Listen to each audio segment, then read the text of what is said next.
Keep in mind, this was not like an actual perspective of mine. This is me talking from now. From then, I was in my mind, and straight things were talking. Like, it wasn't, what if this, what if that, what was this? It was like, what if that, if I choose that, then my conscience would kick in. And it really started to, it was like not 100%, it was a superhuman percent, the Christ consciousness 110%. Alright, let's see. Fucking just got that off of a water bottle. Calm. Let's see.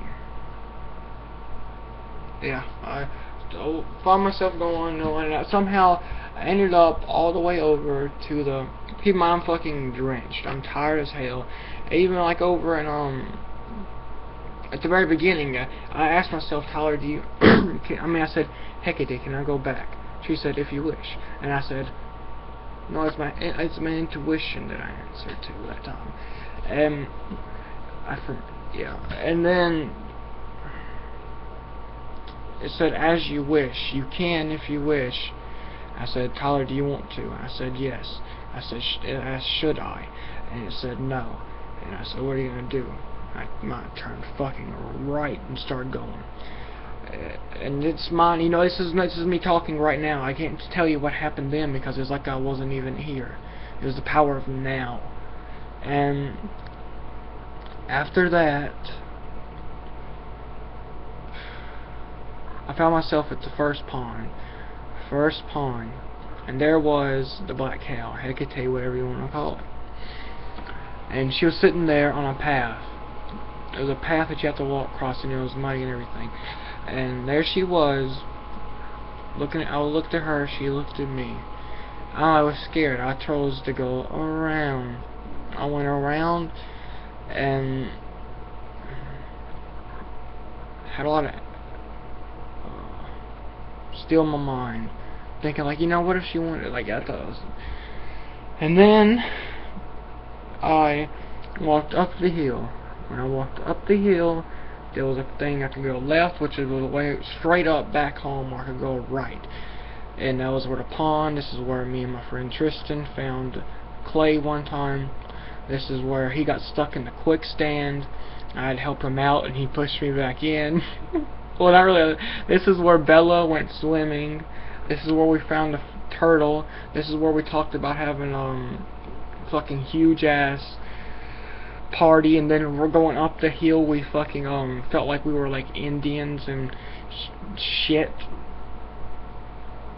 I don't know. It wasn't. I didn't believe. I was a non-believer at the time, but he, you know, I was just so amazed because his mind went everywhere.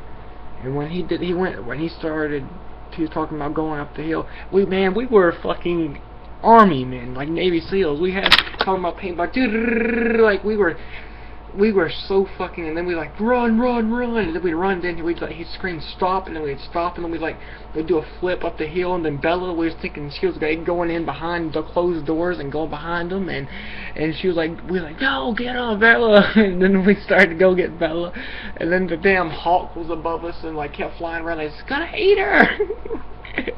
And then we ran up the hill. Keep in mind, this was a fucking journey. The next day when we did it again, we were like Assassin's Creed people. We couldn't, it was like, man, we started to go out there and do some parkour.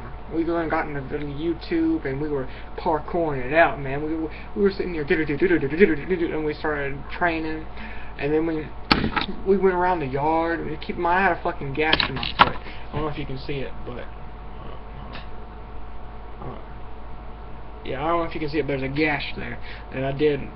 And he got me out there. We're fucking kicking it. My foot's bleeding. I'm opening a hole and everything. And we were just like, this is what real fucking men do. Yeah, I'm a G. Fuck yeah. Fuck. Everything was a stupidity, but I did it, and it was so much fun. It was the power of now. I've always known it. But to a certain extent, as far as physical, not accepting myself.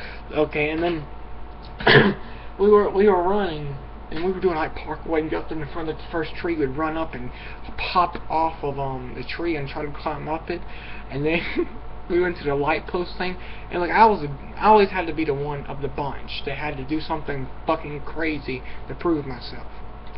Alright, so here I am. There's a fucking light thing, and I'm like, alright, I'm gonna do it. I'm gonna fucking do it. I'm gonna do it. I'm gonna do it. And he was like, do it then. And then, alright, I did.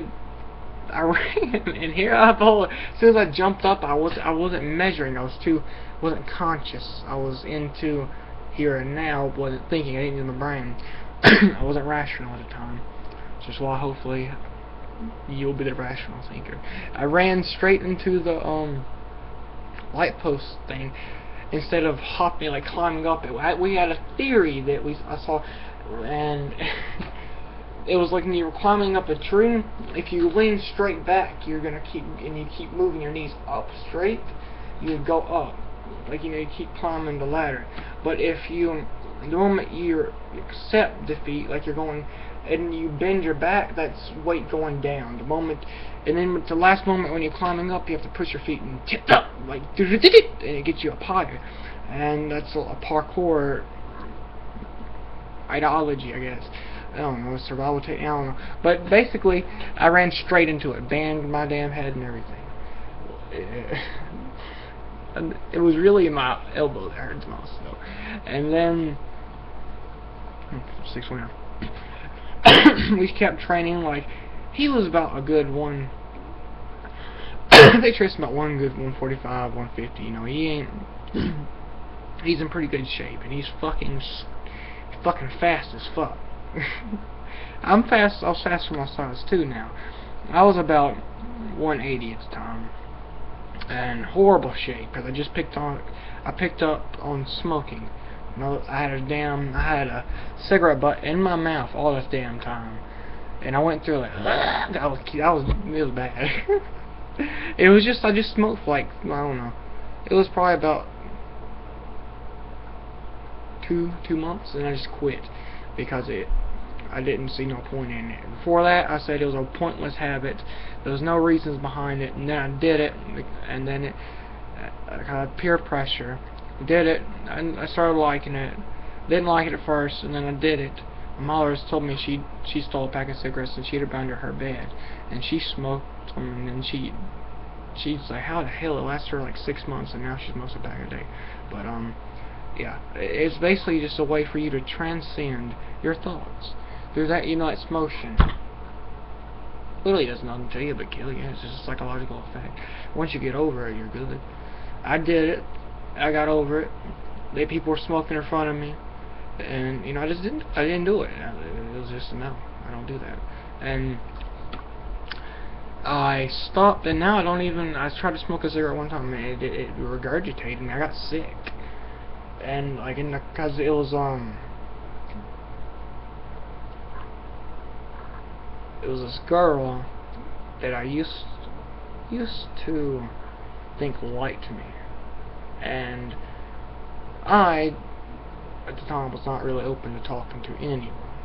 If you wanted to do something, like, it would be done, but I was not into any kind of love at all. Scared of it at all, no. And before that was someone I knew that I opened up to died. Imagine that, right? And then 8:55, I'll be back.